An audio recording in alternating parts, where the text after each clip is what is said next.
Телесната автономија представува моќ да се управува со своето тело, но во исто време представува и право да можете да одлучувате во врска со вашето тело. Ова е темата која што ќе обработуваме во денешново издание на Приказна. Добре дојдовте во неа. Економската зависност на жените, традиционалната улога во општеството, стереотипите само придонесуваат дополнително насилството да биде присутно во животот на жените и девојките.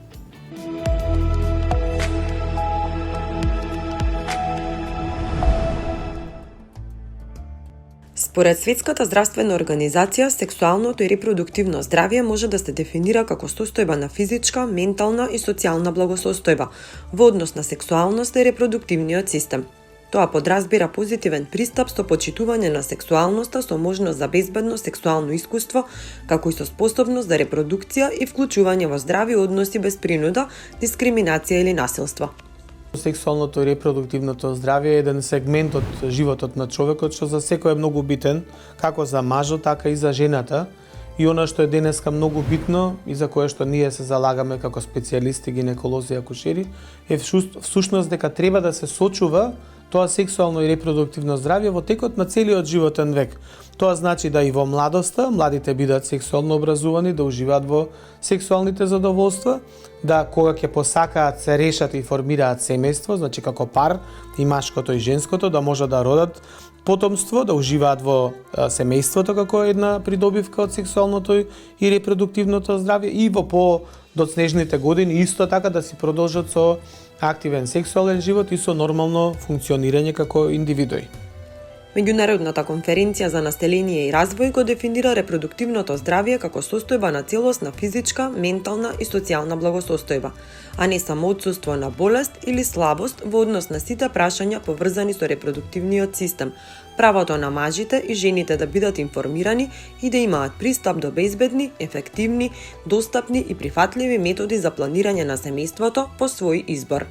И па планирање на семејство е еден целокупен феномен. Тоа значи не се однесува само на самиот чин да се заштитат они да не остане бремена, меѓутоа дистанцата меѓу поедините бременности, меѓу децата е од исто така битно значење за здравјето на жената. Значи се остава еден период да таа може да се врати во нормалната физиолошка состојба, па некое време да се посвети на детето и мажот да се посвети, да го консолидираат и својот здравствен и својот буџет, да кажеме, своето планирање, посветување на детето и понатака да продолжат понатака со бројката на деца, односно да имаат деца колку што сакаат во еден временски период определен со пауза меѓу бременностите.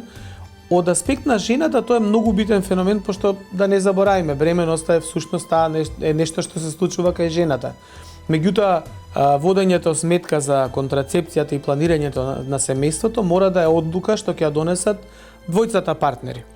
Значи тука треба да се работи и на едукација на машкиот партнер, значи да отворено, реално се разговара, тој да ја прифати методата за планирање на семејството, која што ќе одберат заредно со жената. Значи тука жената е клучна, кога таа ќе посака, значи тоа е еден феномен, значи да немаме што помалце да имаме несакани бременности и прекини на бременоста, абортуси, иако тоа кај нас е доста либерално регулирано и жената има право да избере и да прекине со бременоста и во подоцнежна гестацијска недела.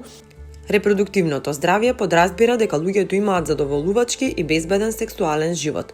Способни се да остават потомство, но имаат слобода да одлучат дали, кога и колку често ќе имаат деца. За мажите и жените да можат слободно да одлучат дали, кога и колку често ќе имаат деца, тие треба да се информирани за постоењето на безбедни, ефективни, ефтини и прифатливи методи за планирање на семејството по нивни избор и да имаат легален пристап до истите. Исто така, треба да имаат и пристап до соодветни здравствени услуги кои ќе им овозможат на жените безбедна бременост, породување и оставање на здраво потомство. Па безбедна бременост всушност е бременост која што е контролирана, во која што има два сегменти. Едно треба пациентката сама да знае кои се симптомите и кои се состојбите кои што може да укажат на некаква проблематична бременост и да исто така на време ги пријави кај својот лекар, кај својот матичен гинеколог. Од друга страна подразбира здравствен систем кој што ќе ја овозможи на пациентката да во секое време отиде на контрола кај специјалист, кај професионалец кој што ќе ги направи оние рутински прегледи во тек на бременоста, што треба да ги откријат ризичните состојби. Значи тоа се прво од состојби на анемија, од состојби на РХ изоимунизација, од состојби на хипертензија, од состојби на гестацијски диабет, од состојби на инфективни, да кажам, состојби некои кои што може да влијаат на плодот. Сето тоа да може со време да се открие и тоа е со многу упатства, со многу гайдлайнси, значи што се во светот донесени од многу од нашите здруженија и од Светската здравствена организација, регулирано која е оптималната бројка на прегледи која што пациентката треба да ја направи. Секогаш не сме Господ па да може да направиме сите бременности да се добри и нормално ќе има некои од бременностите што ќе завршат и со лош исход на крај, меѓутоа треба да се превенира да што помалце од бременностите бидат од таков тип. Во последните 2 децении неплодноста се повеќе се прифаќа како проблем на репродуктивното здравје. Светската здравствена организација проценува дека во светот има меѓу 60 и 80 милиони неплодни парови, при што како најчести и најважни причини се наведуваат карлични инфекции поради сексуално преносливи болести, небезбедни абортуси и постпородилни инфекции. Повеќето сексуално преносливи болести доведуваат до потешки последици кај жените и мажите. Па сепак, иако неплодноста е проблем кој ги засега двата пола, во многу општества жените се пооптоварени со социјалните и психолошките последици од истата, а ризиците по здравјето од некористените контрацептивни методи. Додека темата на неплодноста е, да кажеме, релативно стандардна, иако сега во денешно време викаат неплодноста доминира, во тек на својот сексуален и репродуктивен живот, од прилike околу 10 до 15% од паровите имаат повремено проблем со забременување. Тоа не е дефинитивен проблем, е повремено, каде што може со определена терапија, со определени постапки, да се направи да тој пар фактички го оствари своето право на дете, односно да пациентката остане бремена. Тоа може да бидат и едноставни постапки, значи повторно ако се постапува по упатства, по одредени насоки од лекарот, од гинекологот, во тој случај може да бидат едноставни постапки и процедури до крајната онаа која што сите ја знаеме инвитро фертилизација, која што е веќе едно друго ниво во кое што самите лекари и биолози манипулираат со човечките гамети и овозможуваат да дел од препреките за да се оствари бременоста, устари се надминат на овој начин. Тоа како феномен предизвикува проблем кај една поголема популација, значи рековме 10 до 15% од паровите и за нив исто така е многу битно да во претходниот свој сексуален живот и репродуктивен живот се води сметка, значи да на некој начин се превенираат инфекции, како што инфекцијата со хламидија, која што може да направи запушување на каналите кај жената, или употребата на одредени средства што може да ги оштетат и сперматозоидите, или нездравиот начин на живот, стресниот начин на живот, употреба на разни супстанци кои што исто така може да негативно влијат. Според СЗО, сексуалните заболувања, како и заболувањата на репродуктивните органи како последица на неадекватни здравствени политики, кај жените изнесуваат 20% од вкупните заболувања, тоест 14% кај мажите. Превенцијата, веројатно знаете и вие, секогаш е многу подобра него лекувањето. Всушност и продолжувањето на животниот век кај човекот се должи во најголем дел на превенција, многу помалце на лекување. Лекувањето е малку и покомплицирано затоа што сепак тоа со себе носи определени компликации, веќе имаме болест која ја лечиме, а доколку ако употребуваме превентивни мерки, тоа дали ќе бидат, значи во сексуалното и репродуктивното здравје, употреба на кондом да се спречат сексуално преносливи инфекции или употреба на контрацептиви да се спречи несакана бременост, значи да се планира семејството кога сакаат пациентите. Дали е тоа превенција во смисла на вакцинација за ХПВ, дали е тоа превенција секундарна во смисла на земање на пап брисеви или редовен ултразвучен преглед, сето тоа допринесува да болеста или се спречи или да се фати во многу ран стадиум, кога фактички последиците од нејзе се минимални, значи со минимален третман пациентот и пациентката понатака продолжуваат да функционираат нормално како здрави луѓе и да кажеме без било какви последици. Односно овозможува на некој начин тоа свое сексуално и репродуктивно здравје да го уживаат до максимумот до кој што може да дојдат. Планирањето на семејство е прашање на човекови права кој е од суштинско значење за поддршка на жените, намалување на сиромаштијата и постигнување на одржлив развој. Сепак, поради различни причини, почнувајќи од недостаток на информации или услуги до недостаток на поддршка од нивните партнери или заедници, околу 214 милиони жени во регионите во развој се уште немаат безбедни и ефикасни методи за планирање на семејството. Ова ја загрозува нивната способност да создадат подобра иднина за себе, за своите семејства и заедници.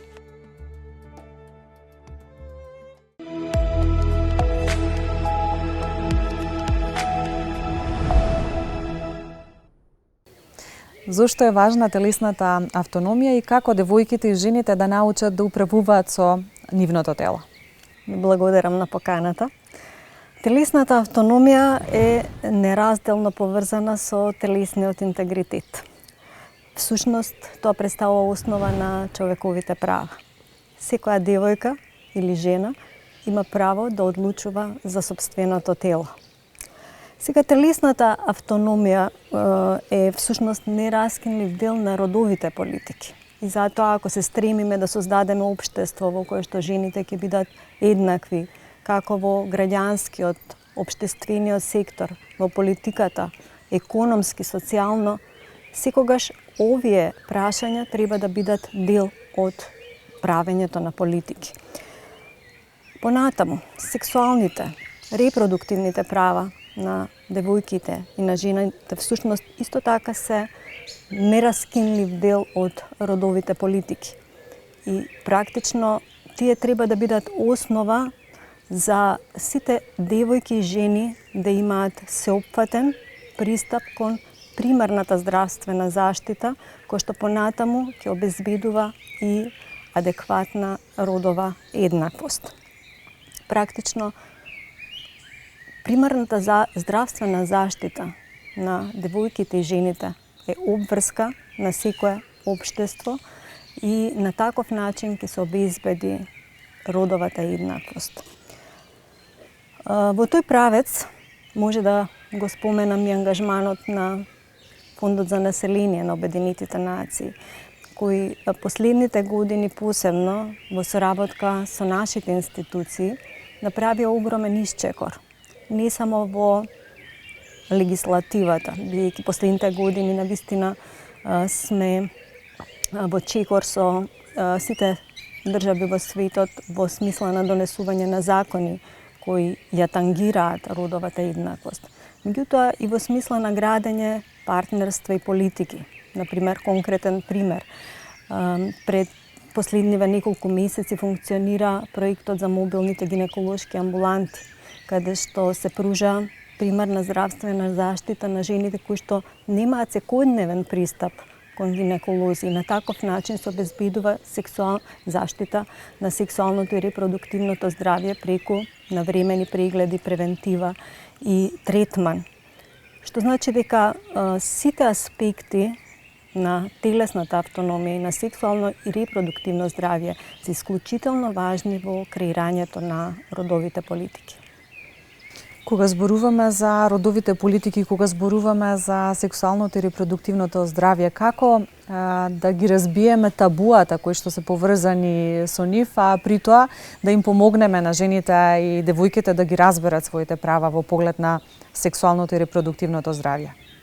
Знаете, она што досега го зборував беше од аспект на креирање политики, правење закони. Кај нас имаме заложби кои што беа презентирани на Генерацијскиот форум за еднаквост и станаа дел од глобалните заложби и на таков начин сме обврзани за конкретни активности кои што се дефинираат според одредени индикатори. На таков начин имаме мерливост во тоа што сме направиле. Донесени се огромен број на закони, подзаконски акти, конкретно во Уставот стои родовата еднаквост. Имаме закони за превенција на сексуално и родово базирано насилство и семејно насилство. Потписници сме на Истанбулската конвенција, односно конвенцијата на Советот на Европа во борба против родово базираното и семејното насилство. Меѓутоа, ништо нема да направиме ако тоа не се трансферира кон пошироката јавност. Ако пошироката јавност не стане свесна, ако сите овие предизвици не влезат во колективната свест дека навистина треба да постои еднаквост на девојчињата и жените во смисла на образование, во смисла на напредок на кариера, во смисла на поделба на вредности, во смисла на справување со проблемите, дали да се однесува прецед на кариерата или да се посвети на семејството. Кога не ги делат сите тие вредности, ќе имаме сериозен проблем. Исто така, не треба да се фокусираме само на пошироката јавност. Треба да се влие на медицинските лица. Треба да се влие на социјалните работници, на лицата кои што пружаат психолошка помош. Оние кои што се први, кои што пружаат помош на жените кога се наоѓаат во проблем. Така што се уште мора доста да се работи и кај нас. Знаете како? Во секое општество постојат стереотипи, постојат табуа, постојат проблеми. Но ако не се зборува отворено за нив и ако не се работи на промена на свеста, тогаш без разлика колку закони да имаме, ако тие не се применуваат, нема да постигнеме вистински напредок. Колку сеопфатното сексуално образование може да биде од корист во поглед на унапредувањето на овие права и слободи? Образованието секогаш е клучно во развојот на општеството. Јас, како човек кој што работи во образованието долги години, свесна сум дека благовременото, правилно, сеопфатно образование овозможува правилно развивање и на таков начин, ако се пристапи кон објаснување на работите сообразно со возраста и со културолошката позадина на оние кои што треба тоа да го прифатат, тогаш ќе може да се постигнат огромни резултати. Инвестицијата во образованието може да доведе до намалена смртност на мајките, превенција на сексуално преносливите болести како што е ХИВ, СИДА и ХПВ, развојот на карциноми. Понатаму можеме да влијаеме на планирањето на бременоста, значи колку бременности, временскиот распон помеѓу бременостите и дали воопшто сакаат да планираат бременост. Но исто така треба да се обрне внимание и на штетните навики, детските бракови, како и родово базираното насилство и неговата превенција. Кои се предизвиците за крај со кои што би требале да се соочиме со цел да ги искорениме овие ситуации и во таа насока колку дигиталните мрежи може да ни бидат од корист? Видете, сите сме свесни дека стигматизација, дека табуа, дека предрасуди секаде постојат во светот. И тоа се случува и кај нас. Но мора активно да се работи на нивно сузбивање. И во тоа секако можат да помогнат дигиталните медиуми. Се додека немаме еднаква искористеност и на девојчињата и жените, кои што знаеме дека представуваат половина од вкупниот број на жители, ќе имаме огромен неискористен потенцијал. И затоа е исклучително важно да знаеме дека во иднина можеме да очекуваме дека ќе имаме што поголем број на жени во политиката, значи политичарки кои што ќе ја водат државата. Ќе имаме поголем број на амбасадорки кои што ќе ја представуваат државата надвор. Ќе имаме поголем број научнички кои што ќе се борат за подобар свет. Лекарките кои што ќе лекуваат најкомплицирани болести. Едноставно, сите тие девојки и жени да бидат свесни дека имаат еднакви можности и едноставно имаат не само законски, туку и ќе бидат еднакво испочитувани и од страна на околината и ќе им се овозможат еднаков пристап до сите услуги, како здравствени, така социјални и сите други услуги кои што ќе можат да на таков начин всушност обезбедат на вистина родова еднаквост во вистинска смисла на зборот.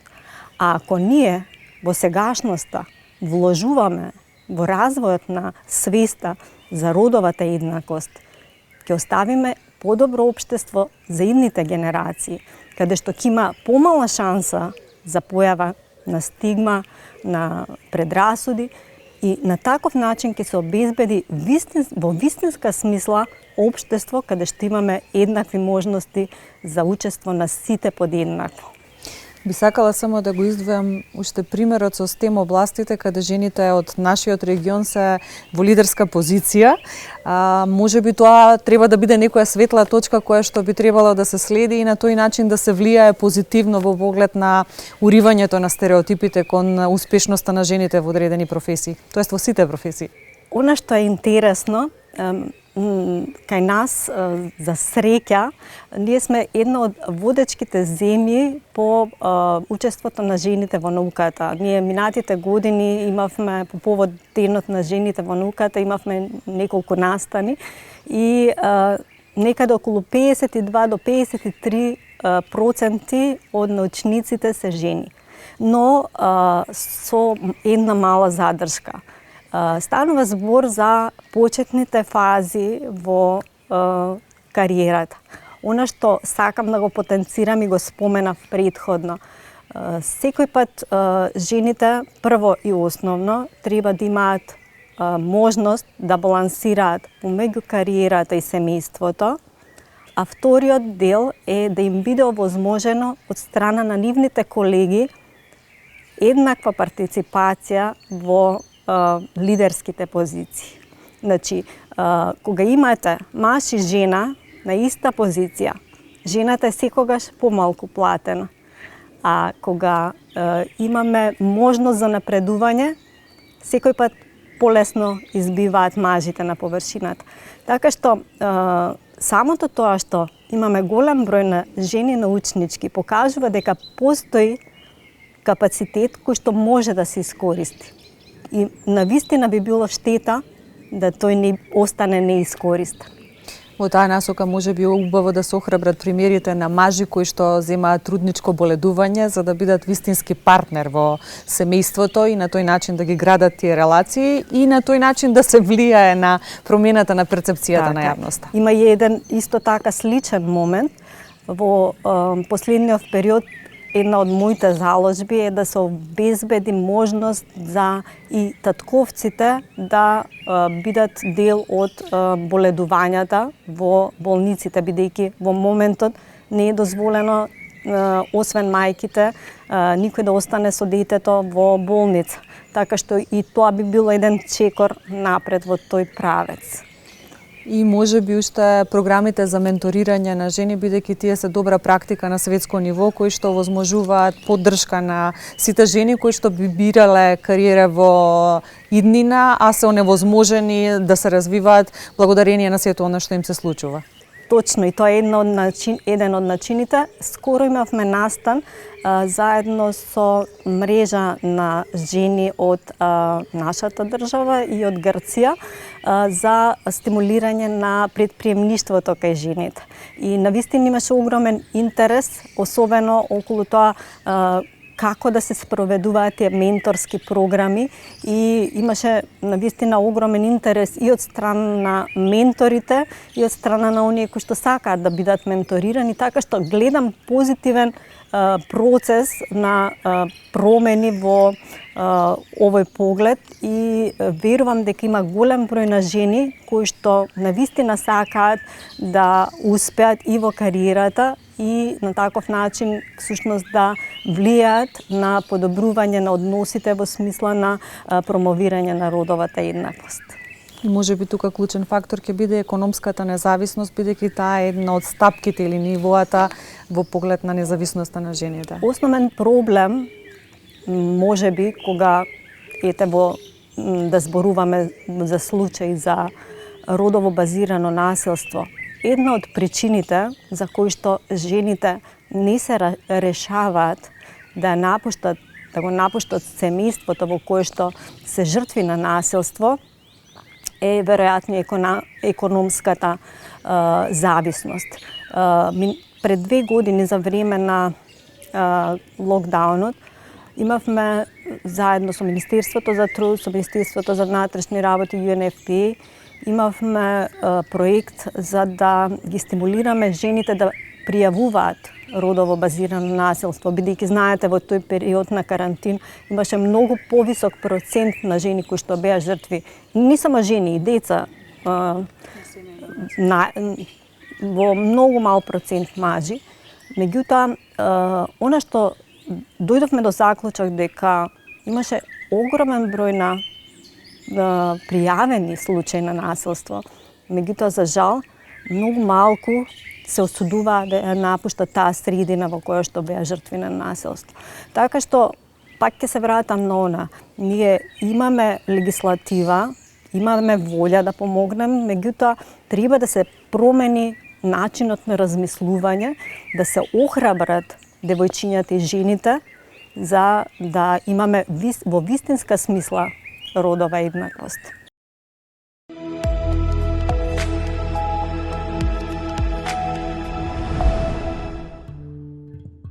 Телесна автономија или автономија на тело е поим кој е поврзан со родовата рамноправност, вели Татјана Алексич, уредник на проектот Сексуална азбука, додавајќи дека фундаментот е во слободата, односно во слободата на личниот идентитет. Само слободен човек има право да се развива во добар човек. Човек без товар, без фрустрации. Дикако ги живееме крајностите, тој поим кој буквално може да се поврзе со патриархалните, уште време на патриархатот, кога жените и нивното тело било третирано како мајка родилка или предмет за раѓање, место каде што нели ќе се зачне тело и земена од сите оние уживања во процесот на водењето љубов, нешто што за жал и ден денеска функционира во одредени територии, одредени земји. Претерана затвореност од една страна и претерана отвореност од друга страна се двете крајности на новиот милениум на кои се кршат копијата во однос на темата телесна автономија. Последиците се токму и во таа физичка смисла, меѓутоа и во една ментална насока. Кога губиш слобода, губиш буквално право на живот. Ете ги фрустрациите, една затвореност и креностите, или претерана отвореност, или претерана затвореност на сите оние на кои што во текот на животот на некој начин ми се одзема тоа право.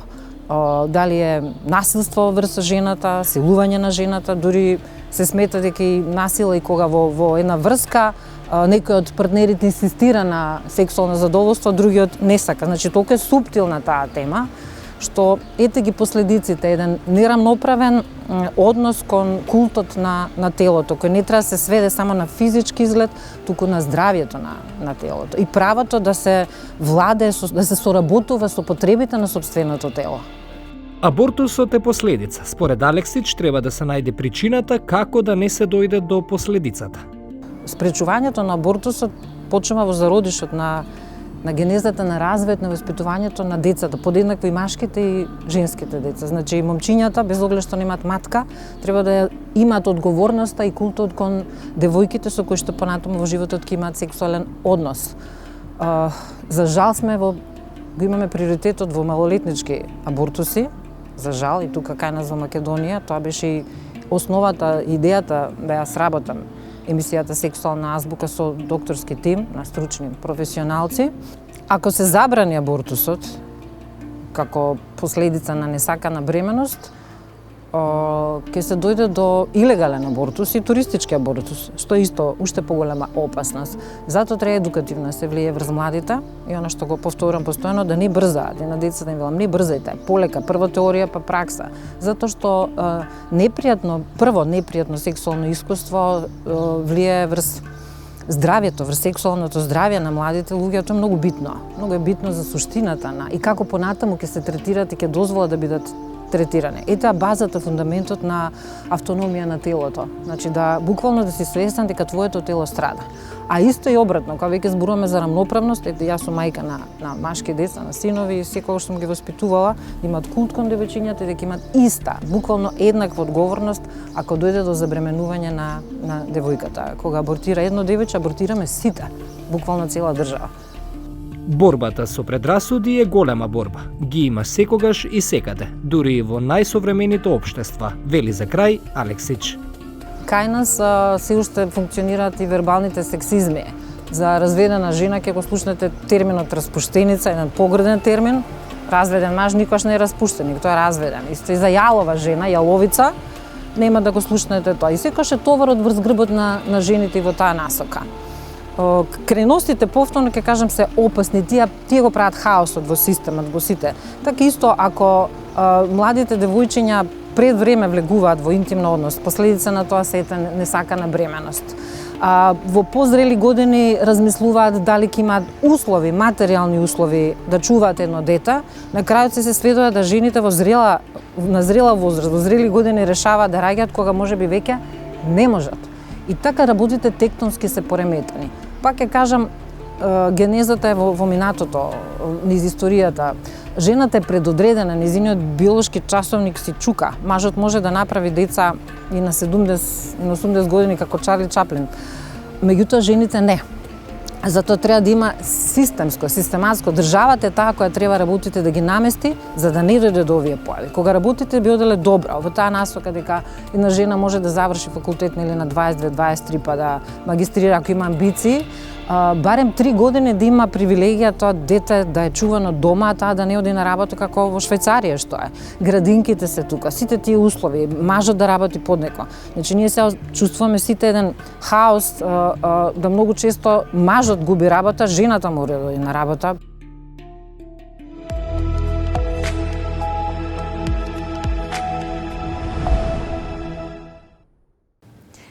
Би сакала да почнеме со објаснување на терминот телесна автономија. Зошто е толку важен? Што значи телесна автономија? Bodily autonomy is the inviolability of the human body in the sense that we insist, or the insistence on one being able to control what happens to their own bodies. And this is an important concept, and it's an important point on advancement of human rights, and especially on gender equality, because when we talk about violation of bodily autonomy, we look at it from the perspective of where things are done to human body, especially women and girls, against their own will. So this is a concept that gives control back to the women and girls in regards to how they control their own body. And this is deeply entrenched in human rights, that you should be able to enjoy your own human rights, that you should, nothing should be done against your own will, that you should be able to give consent to what is happening to your own body. And this is key. Really, when we speak about sexual and reproductive health and rights, it's the foundation upon which all human rights are actually based. If you are able to control your own body, you could be able to participate and engage more meaningfully, actively in matters that relate to yourself, to the society, to the community, and to the country itself. Кои се предизвиците на кои што посветувате особено внимание кога зборуваме за родовата еднаквост? There are many aspects of gender equality that we really need to look at. And unfortunately, we do not exist in a vacuum. We exist within the context and the environment where we are living in our own societies, where we are guided by the norms and customs and traditions of our own society, our own people, our own communities. And some of these norms, some of these traditions, some of these traditions and customs have been handed through a long period of time. Now, human rights really is something that we need to be able to promote at every single time. But unfortunately, what has happened we operate within a certain system whereby the traditions are guiding the way we engage with one another. So, if I may give an example, toxic masculinity, where men traditionally have held this enormous power within the society, even over and above women. Secondly, we have traditional norms that have emphasized the importance of men over women. And some of those gender norms and roles, for example, that women are supposed to be wives and they're supposed to be doing, secretarial work, for example, that they cannot be the enforcers, they cannot be leaders, they cannot be managers for that matter. They still persist today. And this is an important aspect, especially in the context of North Macedonia, or even in the Western Balkans for that matter. So the challenges relate to how we interact between men and women, the balance of power between men and women, the way as a society we orient men and boys to be perceived within the society. They are heroes, they are strong, they're supposed to be the champions and warriors, and then women, they're supposed to be submissive, quiet, stay in the kitchen, cook for the men, do things, everything for men and not really for themselves. So women are perceived to be providers to everything that a man wants, and a man is the one supposed just to be providing protection and doing nothing else. Those are some of the things that are really define gender issues and gender roles within the society.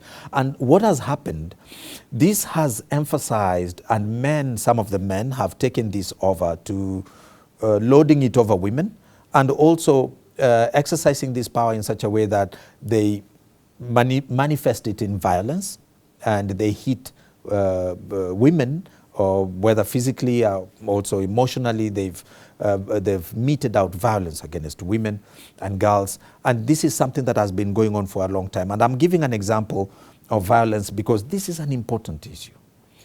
It's an important issue because there is slightly more than 50% of women in North Macedonia have experienced one form of violence or another. That is 1 out of every 2 women.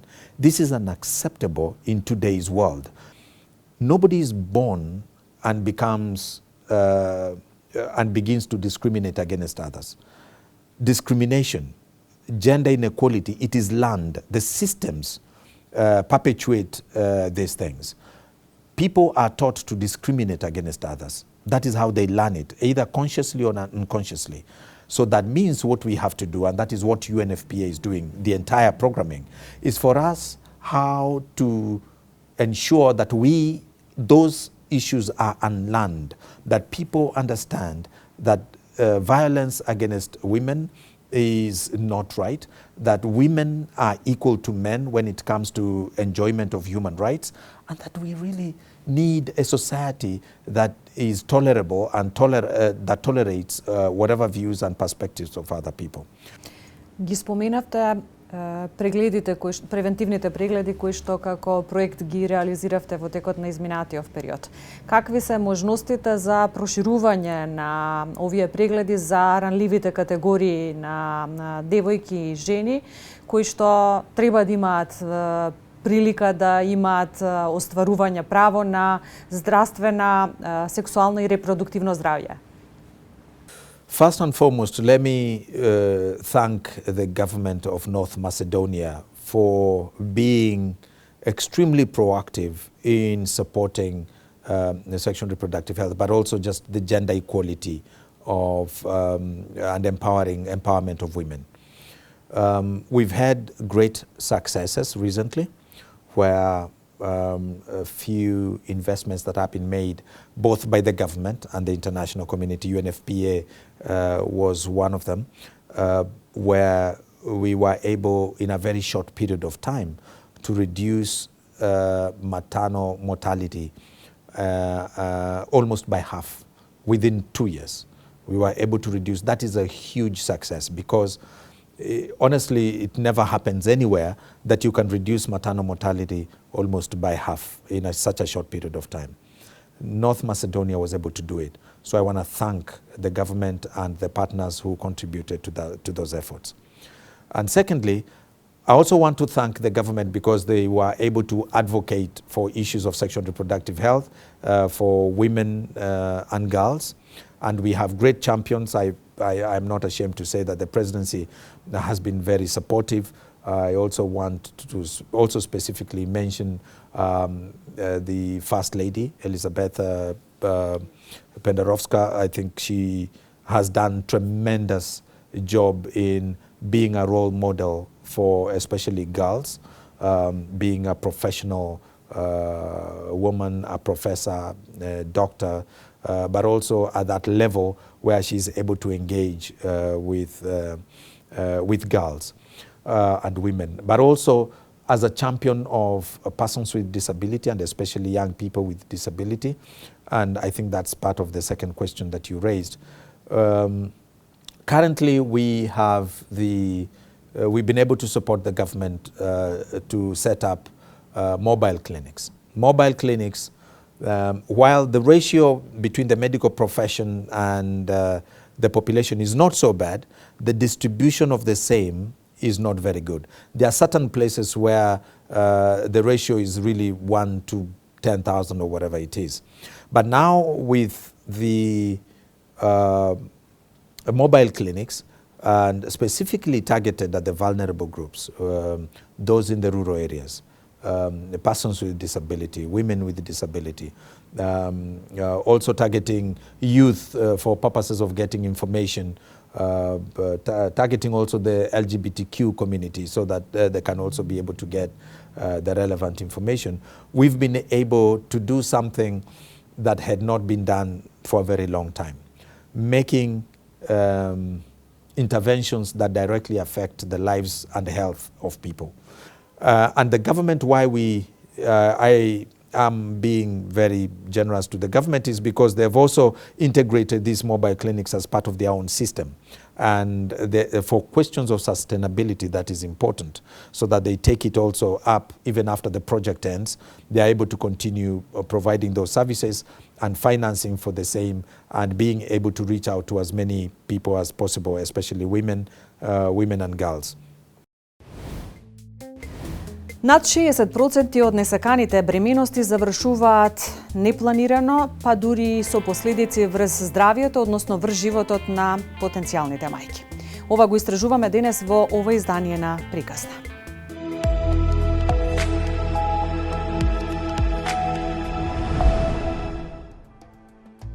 Телесната автономија е основа за родова еднаквост и уживање на сите човекови права, вклучувајќи го и правото на здравје и правото на живот без насилство.